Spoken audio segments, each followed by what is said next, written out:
किस थाने में आप रिपोर्ट करने गई थी? जब गिरवाई थाने गई तो वो कहने लगे जब चोट आएगी, हमला होगा, खून निकलेगा तब एफआईआर होगी। आपकी रिपोर्ट किस बाबत है? 376 की रिपोर्ट करवाई। ओहो।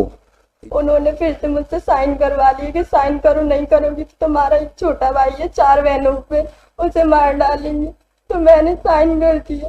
फिर जब कोर्ट ने वो खारिज कर दिया तो वो फिर से परेशान करने लगे हमें। कभी कभी घर पर आ जाते हैं रात में, दिन में मेरे साथ बदतमीजी करते हैं। मेरा स्कूल पढ़ाना भी कौन है? तो क्या करते हैं आप? मैं स्कूल में बच्चों को पढ़ाने जाती। टीचर हैं आप? कहाँ पर? गोल्डन वैली स्कूल है, प्राइवेट स्कूल, इसमें बच्चों को पढ़ाने जाती। ग्वालियर में ही स्कूल है? गोल्डन वैली ग्वालियर का है, ग्वालियर में है ना। तो किस थाने में आप रिपोर्ट करने गई थी? पहले मैं माधवन थाने में गई तो उन्होंने मुझे गिरवाई थाने भेजा। फिर गिरवाई थाने वालों ने पड़ाव थाने भेजा। फिर पड़ाव थाने वालों ने भोड़ापुर भेजा। फिर भोड़ापुर वालों ने फिर पड़ाव थाने भेजा। ऐसे 1 महीने तक मुझे घुमाते रहे। आपकी रिपोर्ट किस बाबत है? 376 की रिपोर्ट करवाई। ओहो, ये कब की घटना है? 1 महीने पहले गई थी मैं एफआईआर लिखवाने, पर वो मैडम ने एफआईआर नहीं लिखी मेरी और मेरे साथ मारपीट करने लगी। उसके बाद मैं रोते रोते एसपी ऑफिस गई और उसके बाद में ना उन्होंने एसपी के आदेश से मेरी एफआईआर हो गई।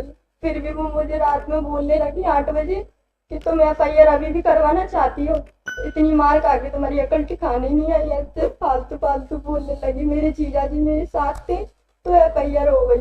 फिर सुबह फिर वो डराने लगी। जब 164 के बयान देने गई तो आरोपी के घर वाले और मैं और मेरे जीजा थे पर उन्होंने फिर से मुझसे साइन करवा लिए कि साइन करो, नहीं करोगी तो तुम्हारा एक छोटा भाई है 4 बहनों पे, उसे मार डालेंगे।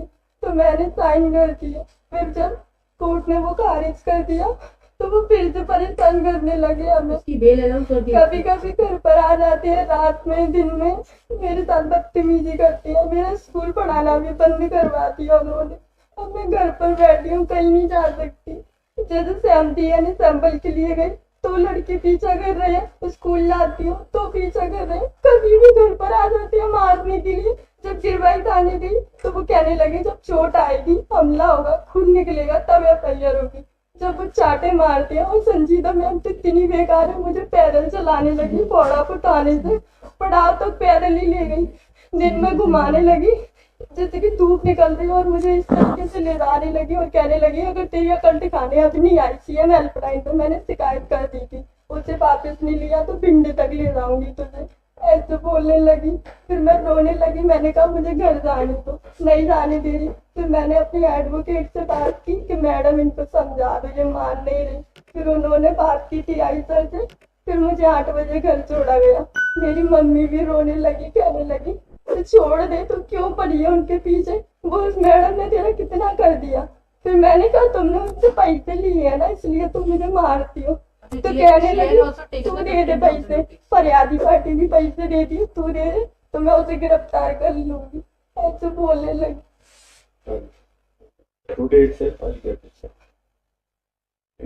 Very alarming. Today itself. And Lordship, accused is released on bail. Whatever Even problem, including FIR and all the state, will be completed by 4 p.m. today. And the misbehavior I'll put, aspect also has to be very seriously looked into. I have heard. Tell your assessment. You heard everything about her predicament. Look at her helplessness. Ensure that every possible action is taken on her complaint, and such officials who have misbehaved with her are taken for task. I'm posting it on Monday. This one Monday. Madam, you submit the complete chart of the composite 5 reports. So I will not pass any order today. I will only say put up on Monday. You come. Let her also come on that day. Lordship.